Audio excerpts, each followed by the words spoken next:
પ્રજાપિતા બ્રહ્માકુમારી ઈશ્વરીય વિશ્વવિદ્યાલય પાદરા સેન્ટર ખાતે રક્તદાન શિબિર યોજાઈ સાથે રક્ષાબંધન પર્વની ઉજવણી કરવામાં આવી હતી. પ્રજાપિતા બ્રહ્માકુમારી ઈશ્વરીય વિશ્વવિદ્યાલય પાદરા સેન્ટર દ્વારા વર્ષ દરમિયાન અનેક કાર્યક્રમોનું ભવ્ય આયોજન કરવામાં આવે છે. ત્યારે સેન્ટર ખાતે રક્તદાન શિબિરનું આયોજન કરાયું હતું.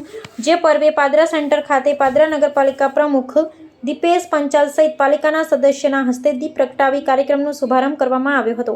યોજાયેલ કાર્યક્રમમાં આવેલ પાલિકાના પ્રમુખ અને કારોબારી અધ્યક્ષ અને પાલિકાના સદસ્યોને રક્ષાસૂત્ર બાંધી રક્ષાબંધન પર્વની ઉજવણી કરવામાં આવી હતી. સાથે સેન્ટર ખાતે યોજાયેલ રક્તદાન શિબિરમાં રક્તદાતાઓએ रक्तदान કર્યું હતું.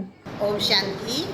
आज पादरा ब्रह्मा कुमारी ईश्वरीय विश्वविद्यालय के अंदर ब्लड डोनेशन कैंप रखा हुआ है, जिसके अंदर हमारे विश्व बंधुत्व दिवस के रूप में आदरणीय दादी जी को हम वो अर्पित कर रहे हैं.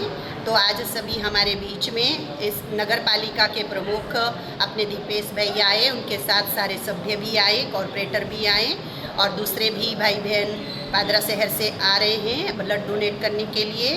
तो मैं सभी का बहुत बहुत आभारी हूँ और साथ में सभी का रक्षा सूत्र का कार्यक्रम भी किया.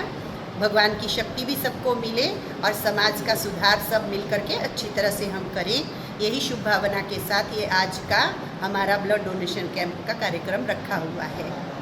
तो सभी को बहुत बहुत शुभकामनाएं रक्षाबंधन की एडवांस में. ओम शांति.